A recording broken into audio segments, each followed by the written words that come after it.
Selamat pagi semuanya. Tahukah Anda bahwa masyarakat di daerah pesisir saat ini sedang menghadapi yang namanya tantangan ganda? Selain degradasi lingkungan yang terjadi, di data BPS 2023 menunjukkan bahwa angka penyakit saluran pernapasan atau yang biasa disebut namanya dengan ISPA di daerah pesisir terjadi yang persentasinya sangat tinggi, yakni 15-20%, lebih tinggi daripada persentase nasional. Ekonomi mereka juga rentan karena mereka hanya bergantung kepada hasil laut atau hasil tangkapan mereka. Kami menawarkan solusi melalui Sambiloto atau Andrographis paniculata. Tanaman yang sering disebut Raja Pahit ini ternyata menyimpan harta karun berupa senyawa andrographolid. Senyawa ini bukan cuma antioksidan kuat, tapi juga kunci untuk membuka lapangan kerja baru di luar sektor nelayan. Masalahnya, selama ini di wilayah pesisir mengalami ketimpangan infrastruktur dan ekonomi dibandingkan wilayah daratan. Padahal kita punya banyak loh lahan marginal dan lahan tidur yang sudah tidak produktif. Maka dari itu Sambiloto berperan. Sambiloto mudah dikembangkan di lahan marginal dengan biaya yang murah. Secara teori, kami menggunakan prinsip yang namanya blue economy. Artinya, kita tidak hanya menjual daun mentah, tetapi kita menggunakan sistem yang namanya zero waste.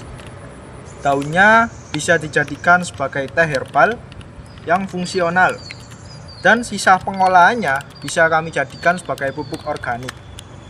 Kami juga menggunakan rantai nilai atau yang biasanya disebut value chain untuk meningkatkan daya saing produk lokal hingga sampai ke pasar internasional. Apa inovasi yang kami tawarkan? Kami mengembangkan teh Sambiloto berbasis nanoenkapsulasi. Teknologi ini membuat zat aktifnya stabil selama 6 bulan di suhu ruang. Bahkan, kami merancang aplikasi traceability agar konsumen bisa melacak asal produk dari lahan petani pesisir secara transparan.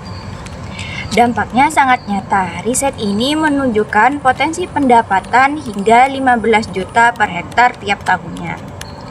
Selain itu, inovasi ini menciptakan peluang kerja non-nelayan, terutama bagi kaum perempuan di pesisir, melalui industri rumah tangga seperti pengeringan dan ekstraksi.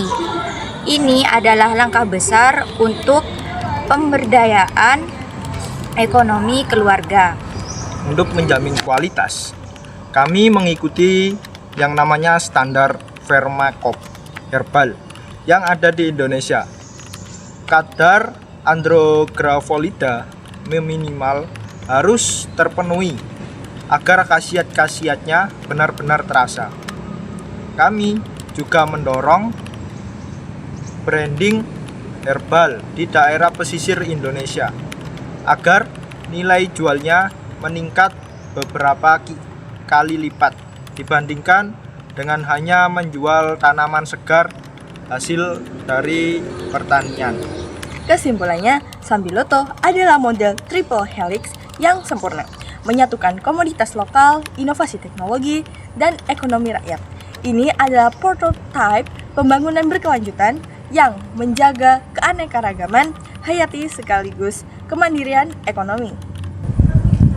Kami merekomendasikan pemerintah memberikan insentif pemanfaatan lahan pesisir marginal. Kepada Balai Riset, kami mendorong pengembangan varietas yang lebih tahan garam atau halotoleran agar adaptabilitasnya makin luas. Mari kita ubah rasa pahitnya Sambiloto menjadi manisnya kesejahteraan bagi masyarakat pesisir Indonesia. Terima kasih. Sekian dari kelompok kami. Assalamualaikum warahmatullahi wabarakatuh.